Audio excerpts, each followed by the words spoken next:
الشيطان الرجيم بسم الله الرحمن الرحيم وجيء يومئذ بجهنم يومئذ يتذكر الإنسان وأنى له الذكرى صدق اللہ العظیم۔ دوستو، یہ سورہ الفجر کی آیت نمبر 23 پڑھی گئی۔ پیچھے سے تذکرہ ہو رہا ہے قیامت کا۔ قیامت میں بہت ساری چیزوں کا انسان کو مشاہدہ ہوگا، اور جو چیزیں چھپی ہوئی ہیں غیب میں ہیں وہ بالکل عیاں ہو جائیں گی اور مشاہدہ ہوگا انسان کو۔ اور جن جن باتوں پہ اللہ نے یا انبیاء علیہم الصلاۃ والتسلیم نے وعدہ کیا ہے یا وعید سنائی ہے، ان تمام چیزوں کا انسان کو قیامت کے دن آنکھوں کے سامنے مشاہدہ ہو جائے گا۔ کوئی چیز چھپی ہوئی نہیں رہے گی، غیب میں کوئی چیز نہیں رہے گی۔ انہی صفات میں ایک صفت آئی تھی کہ وَجَاءَ رَبُّكَ وَالْمَلَكُ صَفًّا صَفًّا، کہ قیامت کے دن اللہ رب العالمین اپنی قہری تجلی کے ساتھ، یعنی غصے کی تجلی کا نمایاں ہوگا۔ اس صفت کے ساتھ اللہ رب العالمین کی تجلی لوگوں پہ ظاہر ہوگی۔ وَالْمَلَكُ صَفًّا صَفًّا، اور فرشتے بھی میدان محشر میں صف باندھ کر کے کھڑے ہو جائیں گے۔ دو بات۔ تیسری چیز اللہ رب العزت کہہ رہے ہیں کہ وَجِیءَ یَوْمَئِذٍ بِجَہَنَّمَ، اور لائی جائے اس دن دوزخ۔ یومئذ یتذکر الانسان، اس دن سوچے گا انسان آدمی، وَأَنَّى لَهُ الذِّکریٰ، اور کہاں ملے اس کو سوچنا، یعنی نصیحت کا دن وہ نہیں ہوگا۔ کام کا دن آج ہے، دارالعمل یہ ہے، وہ دارالجزا ہوگا۔ اب چلیے تھوڑی تفصیل۔ یہ جو اللہ پاک نے فرمایا کہ جہنم لائی جائے گی، یعنی لاکھوں فرشتے اس کی جگہ سے کھینچ کر محشر والوں کے سامنے جہنم کو لائیں گے۔ لاکھ فرشتے جہنم کو پکڑ کے کھینچ کے لائیں گے۔ ابھی تفصیل آ رہی ہے۔ جہنم کو لانے کا کیا مطلب ہے اور کس طرح میدان حشر میں لائی جائے گی، اس کی حقیقت تو اللہ رب العزت ہی جانتا ہے۔ ظاہر ہے کہ جہنم جو اب 7ویں زمین کے تہ میں ہے، اس وقت وہ بھڑک اٹھے گی اور سمندر سب آگ ہو کر اس میں شامل ہو جائیں گے۔ اس طرح جہنم حشر میں سب کے سامنے آئے گی یا لائی جائے گی۔ حضرت ابن مسعود رضی اللہ تعالیٰ عنہ کی روایت ہے کہ رسول اللہ خاتم النبیین صلی اللہ علیہ وسلم نے ارشاد فرمایا کہ اس روز جہنم کو اس طرح لایا جائے گا کہ اس کی 70,000 لگامیں لگی ہوئی ہوں گی۔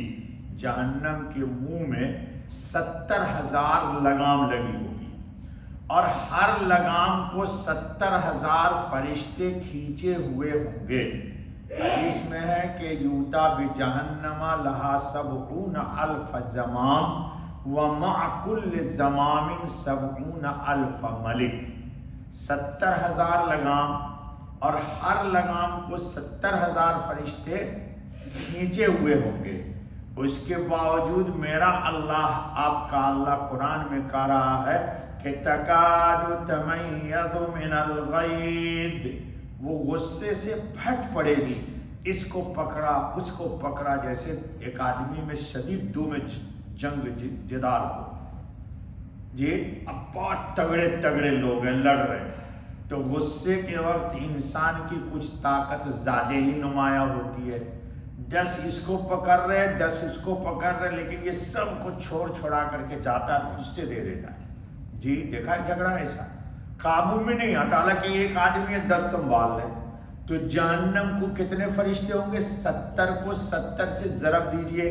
تو 7 سچے 49، میں پنڈ آدمی ہوں، ہمارا حساب کھٹائی ہے، 7 سچے 49 یعنی 4,90,000 فرشتے اس کو کھینچو، میں دیکھ کیلکولیٹر میں لگا، 7 سچے 49، 4,90,000، دیکھو پٹھان نکال رہا ہے موبائل، اتنا مالے نہیں چکے نا کپڑا پہن جاتی ہوں، 7 سچے 49، 4,90,000 فرشتے اس کو کھینچے ہوں گے۔ پھر بھی ابھی روایت آ رہی ہے، سنیے، وہ فرشتوں سے چھوٹ جائے گی غصے کے مارے مجرمین کو پکڑنے کے لیے، جو آج بولتے نا ارے چل چل میں ڈان ہوں، یہ کبھی نہ بولنا تم اپنے جوانی کے غرور میں، کیا پتا روڈ پہ جاؤ گے گاڑی ایکسیڈنٹ کر دے گی، ڈون گیا گاڑی کے ٹائر کے نیچے، جو ٹائر پائخانہ پہ چلتی ہے وہ انسان کے جسم پہ چل جاتی ہے جی، میں نے تو دیکھا ہے ایسے لوگوں کو، اس لیے بولتے اردو میں بڑے بول کا سر نیچا، بڑا بول کبھی نہیں بولنا چاہیے، اور یہ بازو تیرے باپ کا نہیں ہے، یہ اللہ کی عطا ہے، اس میں اگر طاقت ہے تو سجدہ کر، آدھے گھنٹے دیکھوں کہ تو مائی کا پوت ہے، تو سجدہ میں تو 1 سیکنڈ نہیں ٹکتا ہے، اور بازو باز مارکیٹ میں جا کے دکھلاتا ہے، یہ سب ایمان کی باتیں نہیں ہیں، یہ سب بے ایمانی کی باتیں ہیں۔ سنو، ابن وہب نے کتاب الاحوال میں زید بن اسلم کا قول نقل کیا ہے کہ رسول اللہ خاتم النبیین صلی اللہ علیہ وسلم کے پاس حضرت جبریل علیہ السلام تشریف لائے، حضرت علی رضی اللہ تعالیٰ عنہ نے حضرت جبریل علیہ السلام کے آنے کی وجہ دریافت کی حضرت سے، خاتم النبیین صلی اللہ علیہ وسلم سے۔ حضرت خاتم النبیین صلی اللہ علیہ وسلم نے فرمایا کہ حضرت جبریل علیہ السلام نے مجھے آ کر کہا، کلا اذا دکت الارض دکن دکا وجاء ربک والملک صفا صفا وجیء یومئذ بجہنم، جہنم کو 7,000 لگاموں میں کھینچ کر لایا جائے گا جی، 70,000، اور 70,000 فرشتے لگام کھینچے ہوں گے، اچانک فرشتوں کے ہاتھوں سے لگامیں چھوٹ پڑیں گی، لیکن فرشتے فوراً پکڑ لیں گے، اگر وہ پھر نہ پکڑ لیں تو سب جماعت کو جہنم جلا ڈالے گی، مگر وہ پکڑ لیں گے، سب کو پکڑ کے سارے ہیکڑی نکال دے گی 1 سیکنڈ میں۔ حدیث کے اندر ہے، حضرت خاتم النبی صلی اللہ علیہ وسلم نے فرمایا کہ دنیا کا وہ انسان جس کو ماں کی پیٹ سے پیدا ہونے تک موت کی پیٹ میں جانے تک کبھی دکھ نہیں ہوا، کوئی تکلیف نہیں ہوئی، کوئی رنج و علم نہ چھوا اس کو، لیکن ہوگا بے ایمان، اللہ کہیں گے اس کو پکڑ کے ذرا لے جا جہنم میں، فغمسہ غمسۃ واحدہ، ایک دفعہ جہنم میں اس کو ڈال اور نکال رہا، ایسے جیسے ڈبویا نکالا، ڈبو کے فرشتے نکالیں گے، اللہ پوچھیں گے حل رأیت خیرا قط، کبھی دنیا میں تو نے آرام کیا؟ وہ اللہ کی قسم کھائے گا، واللہ ما رأیت خیرا قط، اے اللہ تیرے جاہ و جلال کی قسم، سکھ کس کو کہتا ہے میں جانتا ہی نہیں، 1 سیکنڈ کا جہنم میں داخلہ دنیا کی تمام آرام کو، راحت کو، آشائش کو، عیش کو، عشرت کو سیکنڈ میں بھلا دے گا، اس کے مقابلے میں ایک فقیر لایا جائے گا جس نے کبھی دنیا میں ماں کے پیٹ سے آنے کے بعد قبر میں جانے تک کبھی سکھ کی چین کی سانس نہیں ملی، علم ہی علم، تکلیف ہی تکلیف، مصیبت ہی مصیبت، اللہ کہیں گے لے جا، ہوگا صاحب ایمان، لے جاؤ جنت میں، ایک دفعہ داخل کرو نکالو، فرشتے لے جائیں گے جنت میں داخل کر کے نکالیں گے، اللہ پوچھیں گے حل رأیت بوسا قط، کبھی تو نے کوئی تکلیف دیکھی؟ وہ بھی اللہ کی قسم کھائے گا، واللہ ما رأیت بوسا قط، اللہ تیرے جاہ و جلال کی قسم، تکلیف دکھ کس کو کہتے مجھے نہیں پتا،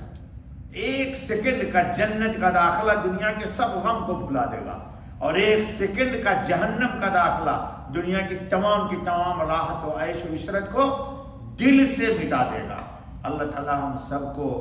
جنت کا باسی بنایا۔ بس پر 10 ہو گیا بیٹا، 10 منٹ ہو گئے نا، چلو اب یہ درس کر لیں گے۔